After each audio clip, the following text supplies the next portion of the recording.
On today's episode of Marketing with Moxie, we'll be going over consultative selling and marketing through the first 3 of 6 phases.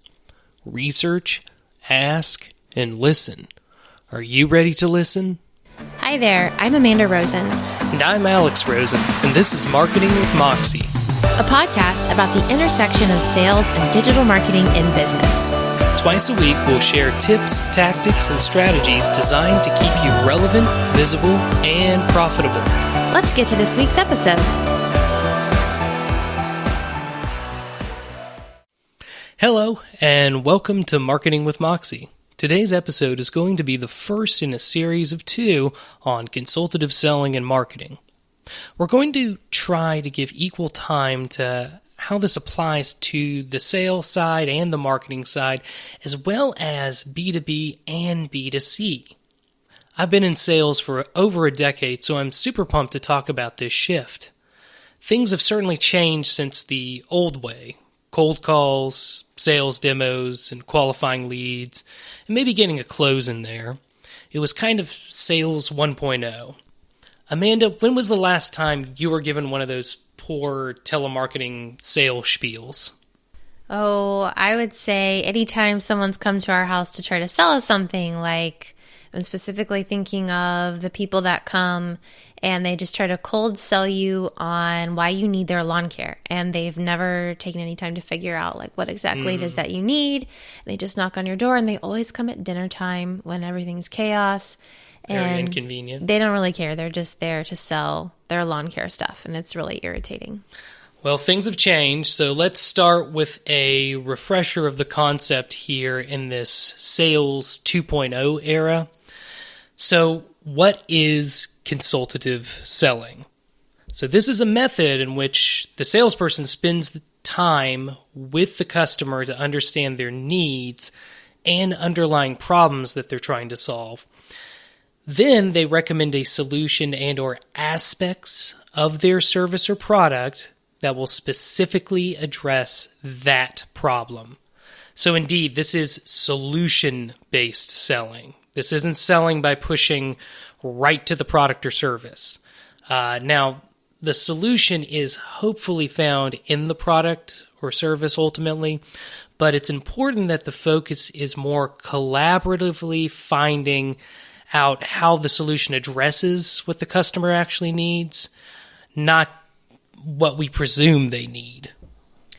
Yeah, so that's interesting because it's like even if your product ends up not being the best solution for them, you're still going through this process with them. I would say that we do apply consultative selling as a marketer. I guess you could call it consultative marketing. Mm-hmm. It's content marketing 101. It's inbound marketing. It's about using content that's on point, that's created with the consumer in mind, whoever your ideal client or consumer or customer is, and then combining that information with actual consumer research. So you're using their words and phrases in your marketing. Yeah, so in my work experience, this has been an industry shift. So much so that sales reps are no longer called sales reps, but learning consultants. And if you break that down to the 2 words in the title, the stress is on facilitating learning about solutions and consulting or collaborating on how those solutions could meet needs. We, in fact, have industry trainers in place to specialize in teaching new employees about this sales methodology. And I know that there's actually, like several notable sales training companies out there that people outsource to get, employees up to speed. But probably the most notable pioneer and advocate for this methodology and the founder of one of those sales training companies is Linda Richardson. It's a New York Times best-selling author. I think she's now a faculty member at the Wharton School of Business at U of Philadelphia. And, in fact, many call consultative selling the Richardson method of selling. And I recommend one of her many books she put out. It's called Changing the Sales Conversation. Now, they aren't a sponsor, but I'll put a link in the show notes to anybody that's interested in checking out that book for sure. But in most iterations of this method, there are certain principles and steps one works through as part of the sales process. We'll look at an outline that has 6 steps in particular. Research, ask, listen, teach, qualify, and then you come in for the close. Now, in today's episode, we're going to be covering the first 3, research, ask, and listen. So let's start with research. Amanda, you love research, right? I remember reading all of your papers in college. Yes, I love research. And in fact, I love it so much that one of my most memorable memories that I have is getting Encarta on CD-ROM in the 90s and sitting at our family computer desk and reading all of the entries out loud to the delight of my parents like I was a news broadcaster. Don't you feel so lucky, Alex, that this person right here is your wife? Well, in full disclosure, I had the Encyclopedia Britannica set growing up. It's like leather-bound, really impressive books, let me tell you. So I think we're dating ourselves by all these amazing 90s references here. The 90s was a magic time. So, presuming you have prospected out your potential clients, you'll want to gather intelligence on your actionable lead. So you're in spy mode at this point. Cue the Mission Impossible theme music, Alex. Dun, dun, dun, dun, dun, dun, dun, dun, dun, dun, dun. How was that? That was great. You should know that Alex wrote that entire thing out phonetically on our script so he wouldn't mess it up. And I really hope I didn't break copyright with that, so please don't sue us, Paramount Pictures. I was a little pitchy, so hopefully that changed the tune enough. I think it did. I think you're good. Okay, good. So with this type of research, it depends on whether you're targeting B2B or B2C, which if you are not familiar with these acronyms, it's business to business. So you're a business serving another business, or B2C is business to consumer. You're a business serving consumers. Yeah, so in my work, I'm definitely more, I feel like more B2B, since I work with higher education faculty and whole academic institutions therein. I'll often research, someone in particular on a school website or directory, to look at their education background and their research emphasis, where their passion is, basically. And there will be people that hold the decision-making power for sure. So in my case, this would be department chairs and deans. But that could just as easily be applied to other industries, where you have people in the corporate ladder that hold the keys to purchasing and adoption power. And it depends on the size of the company, right, Amanda? Right, yeah. So if you're a company that's, around 1 to 50 employees, it's probably the owner or the founder who's doing these types of decisions. If it's a company a little bit larger, like the 100 to 500 employee range, it could be a VP of a specific department or someone in charge of IT, like if you're selling software. Or if you are upwards of 500 employees to the much higher level, then you will have entire departments that have their own budgets, that have their own hierarchy, and those are the people that you'll be targeting. I just want to take a moment here and say that it's really important to call out that many times B2B sales and marketing teams think of the business they're targeting as just this vague entity instead of as the people that actually run the business, because businesses are run by people. And what Alex has said about researching an individual faculty member or someone with decision-making power, that's how you can characterize that business that you're targeting. And that's how you can tailor your messaging to appeal to a person. Also, just consider the fact that even businesses have cultures, which you can learn about by reading their mission statement on their site or reading what's on their about page, or just, looking around at their website and seeing how they've structured it. You can also learn their brand voice by visiting their social media pages. These are all clues about their business culture. So by familiarizing yourself with the culture, you'll also know how to better research and then position yourself for this phase and other phases of sales and marketing. So the main thing to keep in mind is to make sure you know who holds the ultimate buying power, which side topic. LinkedIn is a really powerful resource for this. So you can always go onto LinkedIn and check the company page, see who the employees are, and you can probably find out from there. I need to learn that better. Yeah, we should do a whole episode about LinkedIn. Otherwise, you might be wasting your time if you aren't familiarizing yourself with the business, at least with their culture, like at an overarching level, unless whoever you're talking to can be made into some kind of advocate for your product and help you get your foot in the door. Yeah, so I've done this plenty of times, like getting rapport and buy-in from someone who can serve as my voice to the key decision maker. It's better to hear it from one of their own than an outsider. I mean, that's at least what I always think. So, Amanda, what's been your experience, though, with effective research gathering for like B2C? Yeah, so when you're in the B2C space, it's a little trickier, but you can focus your search on social media behaviors of your ideal client, the pages that people are visiting on your website. You can kind of go back to the research that you've done when you are coming up with who your ideal client is and think about their typical hobbies and their interests, and that will sort of give you a baseline of things that you can talk about.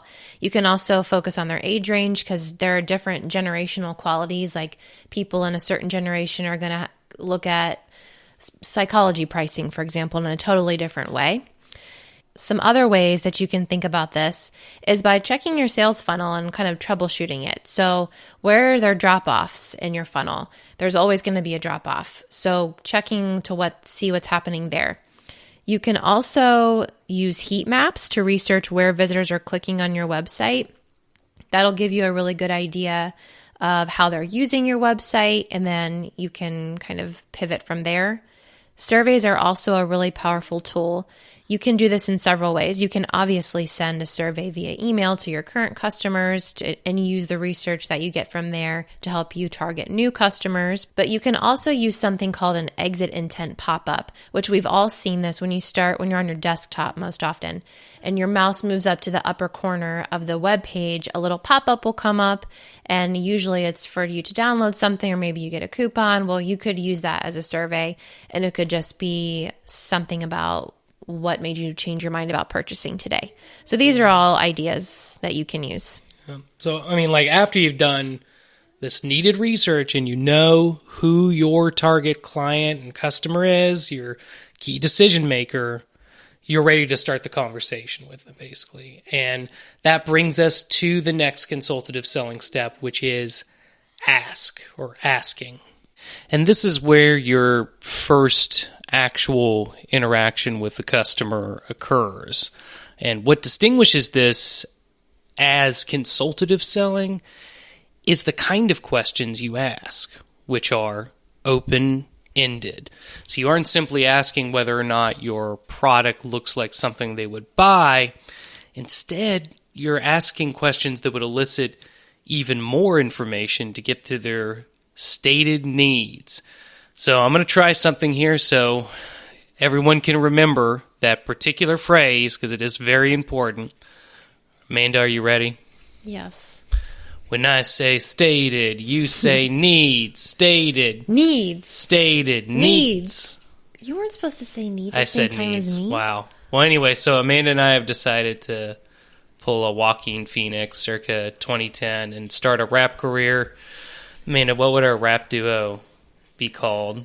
Oh, Lil Skeen, because I like yarn. That's terrible. I got one. What about Post My Student Loans? Like Post Malone. Yeah, that's what he's who the millennials are talking about these We're days. We're millennials. We should know this. I know that, yeah.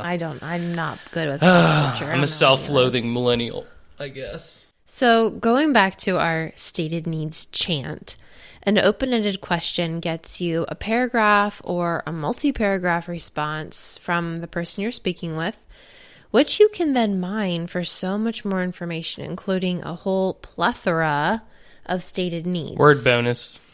So a close-ended question gives you a yes or no and often shuts down or slows the flow of the conversation. So Alex, can you give some examples of good open-ended questions? So here are some iterations, I guess you could say, of like some that I have said in the course of my sales career.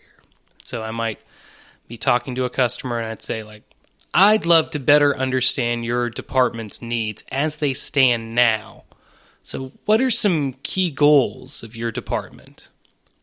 Or I might say, what is currently holding you back from reaching those goals? Or, I have many customers reporting issues with X, Y, and Z. How are these things affecting your department? Or, if we could overcome these challenges, what kind of impact would that have for the department? And what do you see as the ideal future? What does that success look like to you? And I'd recommend coming up with like a general go-to list of these kinds of questions. I have some literally as printed wallpaper in my cubicle. I work in an office, but if you're doing this in marketing, some of these things you can have as kind of quick parts when you're developing email templates and you're trying to, kind of get people thinking. Sometimes that's the point of these things, and maybe even not to get the answer immediately, but to get them thinking about what the answer to these things might be. These are big questions to ask. And if you are going to be talking, to a client, I recommend, verbalizing these things. Practice with a friend these kinds of questions and see what feels natural in like a mock sales situation. You have to put your own spin on it and actually feel comfortable asking these kinds of questions, because you're the one who's going to be taking ownership of that conversation. But if you really think about those questions that I gave examples of, they're getting information toward a holistic picture. So that's how things have been going, the past, how things are going now, the present, and what do you want things to look like down the road, the future. So Amanda, in B2C, like digital marketing, how do you ask these questions to customers, and what questions do you ask? So some examples of questions that you would ask in B2C or in even B2B marketing. You wouldn't always directly ask them unless you were doing some sort of survey or something like that. One way you can ask is by being really thoughtful from a customer experience side about the structure and organization of your website, especially your navigation. And while no, that's not a direct question, but your consumers are coming to your website with questions on their mind that they want answered, and they expect your website to answer those questions. So you can preemptively answer them by being very thoughtful about what you have in your top navigation, what you have on your homepage. Your homepage really should answer a lot of those questions up front. It really shouldn't be the way that many businesses position their homepage, which is just kind of like, hey, welcome to my site, without any further information. So that's one way to do it. You could also use heat maps, which I referenced earlier. And if you're not familiar what a heat map tool is, it's a tool that uses a tracking code, and it doesn't track users specifically. It anonymously tracks their activity on your website by either where their finger is going or where their mouse is going. It's really cool. And it literally does little this. heat picture. So the parts that are really hot on your website that are getting lots of clicks, lots of taps will be very red. And then you'll kind of see, as your homepage scrolls down, that trails away. But it really shows you where the questions are, where are there holes with what you've got on your website that questions are not being answered. And your sales funnel will kind of help you answer those questions too. And I talked about that earlier as well, but you can check out where consumers or customers seem to be falling off in the funnel. That's showing you where there's a problem or where there are questions that need to be answered, and you're leaving gaps there. The other place where you can literally ask questions are on your social media channels.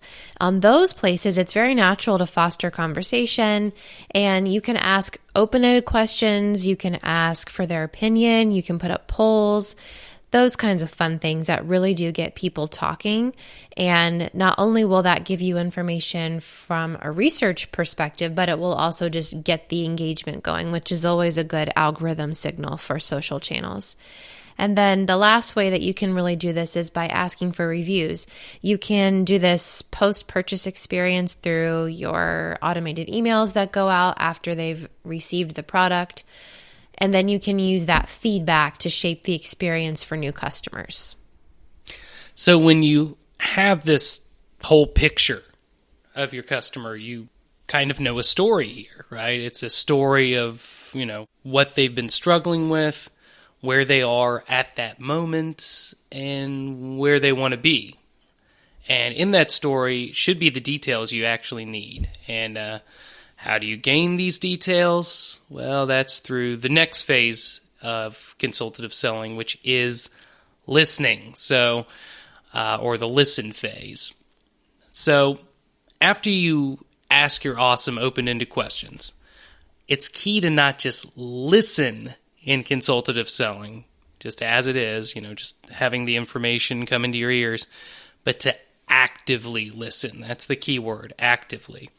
So this means keeping an ear open to listen for either direct or indirectly stated needs. Remember the chant. When I say... You're supposed to say stated. Oh, darn it. I already messed it up. No rhythm. Anyway, stated needs. Often needs are indirectly found. So you have to ask further qualifying questions to get to them. So I like to imagine like you have a pickaxe and you're mining for these giant gold nuggets that are just a few feet away, and it may take several swipes to get there. You might get there with one swipe, but often, you have to kind of get to the need behind a need. Amanda, do you have an awesome metaphor for this?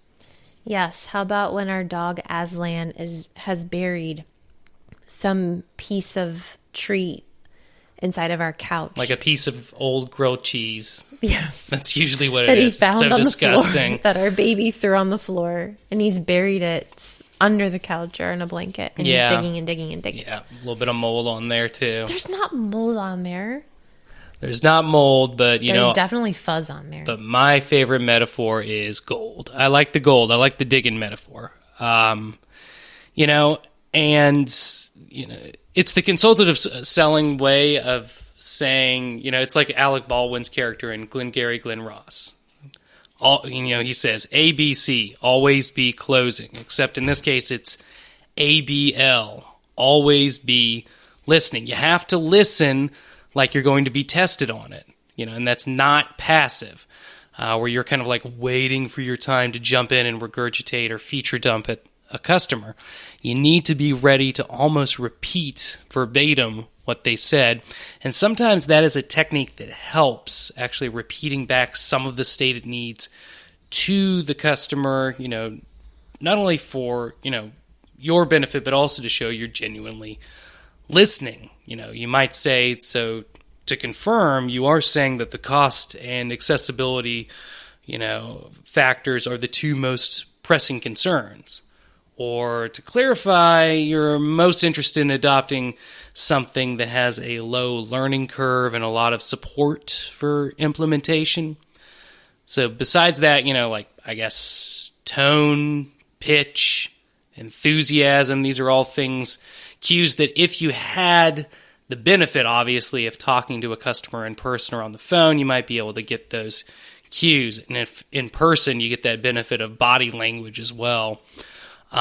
Which is its own thing, we could deep dive into at a later time. But sometimes you don't have the benefit of being on the phone or in person, especially in the world of digital marketing. But there are ways that you can listen to customers. So, Amanda, what are ways that listening is done in the digital marketing realm? Yeah, so it definitely does happen. I think what you've touched on here is in marketing what we call the transformation. So you're marketing to the transformation your client will experience after they've worked with you, after they've bought your product or they've bought your service, and you're listening for the cues that will help you open their eyes to that transformation, that it's what they've been looking for. Because I think the thing that we can sometimes forget as salespeople or as marketers is that our clients and customers are not buying products and services, they're purchasing a transformation. So it's really our job to help them visualize that, and that's why this model of selling and this model of marketing really works.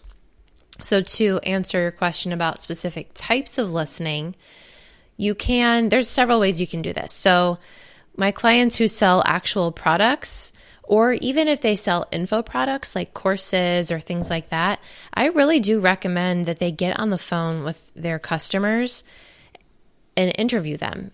Or even if you don't have any customers at this time, find some people that you can get a little mini focus group going and offer to treat them to coffee and just ask them questions, interview them, and figure out what it is that they're looking for so that you can tailor what you're going to be providing to the needs of your client base or your customers so that it actually resonates with them.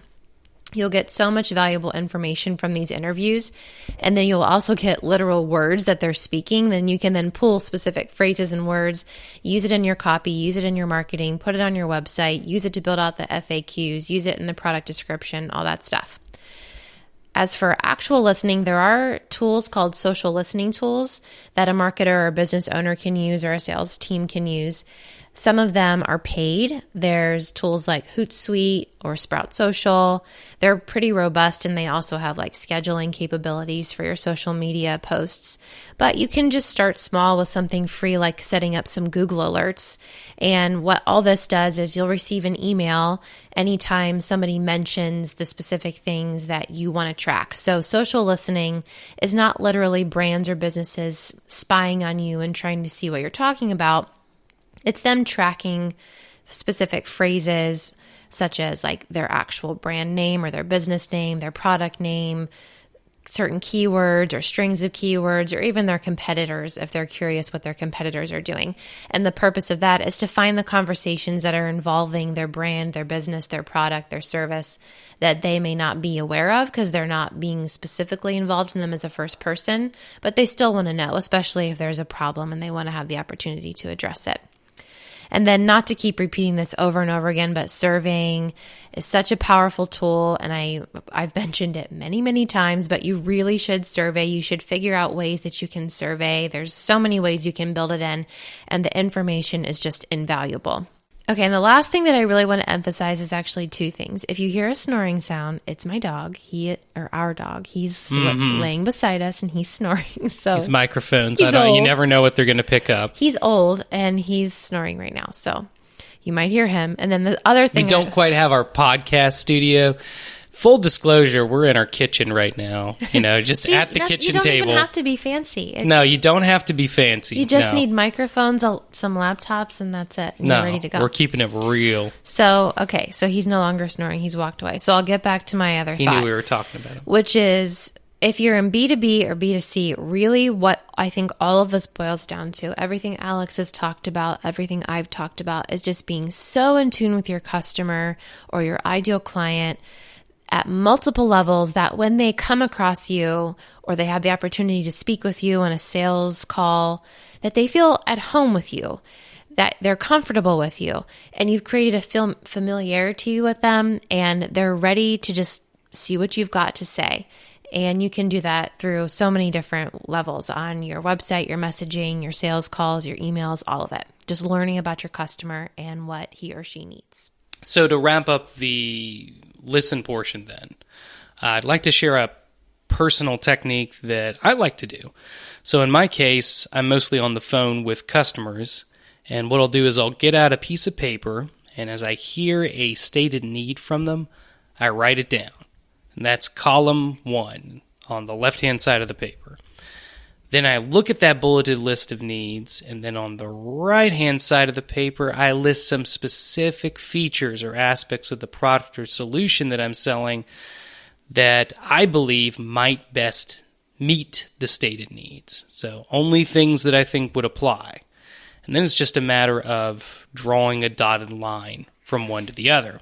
So Amanda, do you remember getting exams in college and high school, like those matching problem types? That's kind of like what this is. So it's, match an author to a genre of literature they write. Or, match a Pokemon to their evolved form. It's a terrible example. It was a terrible example. Did you go to Pokemon school and I didn't know about it? I did. What's his voice? What's the... That's my Pokemon voice. Okay. Amanda, what do you call an evolved sales Pokemon? I don't know what. Alex Rosen. So if I throw a ball at you, you will be trapped inside of it? Not just like any ball that you find. You can't throw like a medicine ball at me or something. Catch. Ah! It's a radio drama. This is what this Plot twist. devolved into. Plot twist. All Yeah. right. Okay. All right. So, we're done with the Pokemon. We're putting that behind us, and we're Okay. going to leave off for today's episode at this point and the customer sales journey with consultative selling. So, as a recap, we've covered up through figuring out what the customer's needs are. But now the question is, what do you do with those needs? You'll have to tune in next week to our thrilling episode where you'll learn what few final steps come before the close. And you'll also learn who the smoke monster was in Lost. What? You know who? Wait, I thought it was the one guy. There was the guy, Jacob. There's the guy that my wife only calls people. There's the guy and the I other know guy. them by their other All right, we'll hash subsequent this out roles. offline here. All But right. thanks for listening.